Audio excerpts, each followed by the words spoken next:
Les gens se sont demandé pourquoi les prêtres catholiques doivent signer un accord avec les autorités catholiques du Vatican pour renoncer à la vie maritale avant de devenir prêtre. Et pourquoi les sœurs religieuses catholiques doivent faire pareil avant de devenir religieuses. Alors, l'explication la plus visible est que ces personnes doivent se libérer des obligations maritales, obligations parentales, afin d'avoir assez de temps pour dédier à Dieu, pour dédier au service de Dieu. Mais ceci est en partie vrai. Mais la partie qui manque est ceci. La spiritualité ne se mélange pas vraiment avec la sexualité. C'est pour cela que vous verrez des moines du Tibet, des moines de n'importe quel monastère optent pour la vie de chasteté.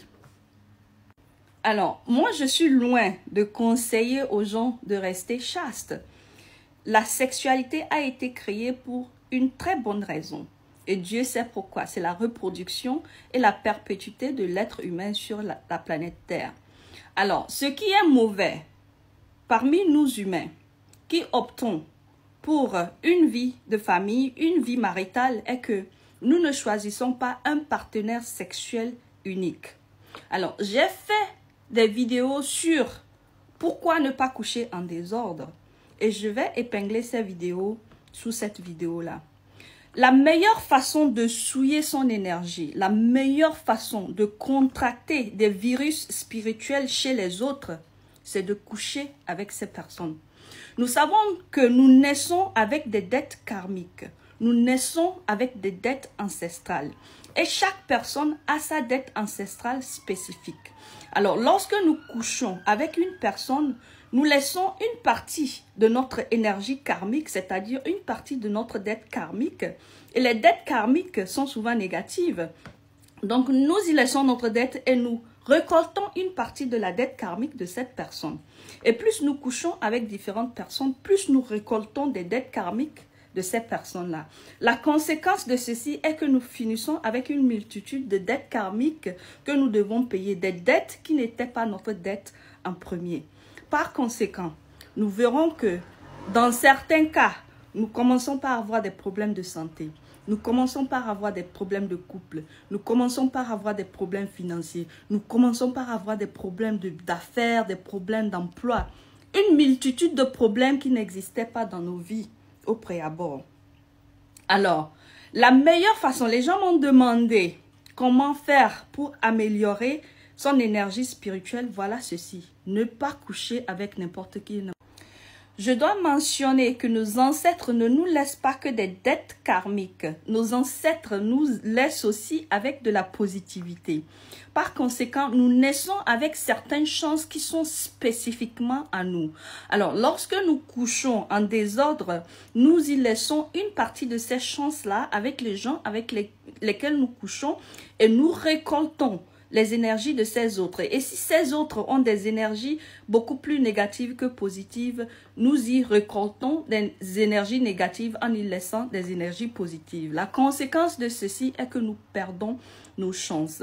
C'est pour cela que moi je suis contre l'infidélité. Je vais expliquer pourquoi je suis contre l'infidélité.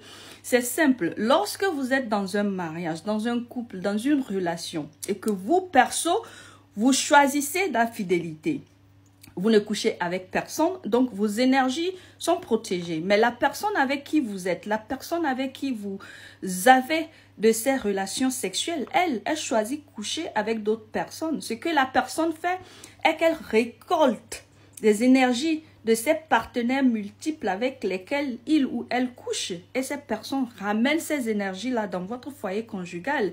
Et en couchant avec vous, vous héritez automatiquement de ces énergies-là à travers votre partenaire. La beauté de la vie est que chacun de nous avons un libre choix. Alors, quand je parle de l'infidélité, je ne dis pas forcément que tout le monde doit faire ce que moi j'ai dit. Moi, personnellement, je ne couche pas en désordre. Je n'ai jamais couché en désordre et je ne coucherai jamais en désordre maintenant que je comprends la profondeur de ce que c'est que coucher avec qui que ce soit. Est-ce que je suis meilleure que qui que ce soit? Non, absolument pas. Nous sommes différents et la nature sait pourquoi elle nous a créés différents. et chacun est libre d'opter pour ce qu'il veut dans sa vie. Seulement que il est important d'avoir une clarté sur certaines choses avant de prendre sa décision, de sorte que lorsqu'on prend sa décision, on sait à quoi s'attendre.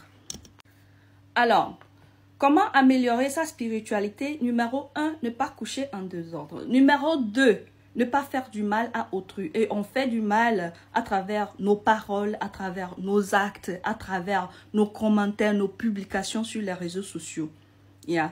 Et le karma que nous créons, parce que nous héritons des karmas de nos ancêtres, mais nous aussi, nous créons nos karmas. Et la meilleure façon de créer son karma est de faire du mal à autrui. Alors, ne pas coucher en désordre, ne pas faire du mal à qui que ce soit et faire la volonté de son cœur plutôt que ce que la société nous impose. C'est pour cela que je parle des chaînes sociétales. Il est très important parce que le cœur est la porte qui mène à nos âmes, la porte qui mène à nos esprits.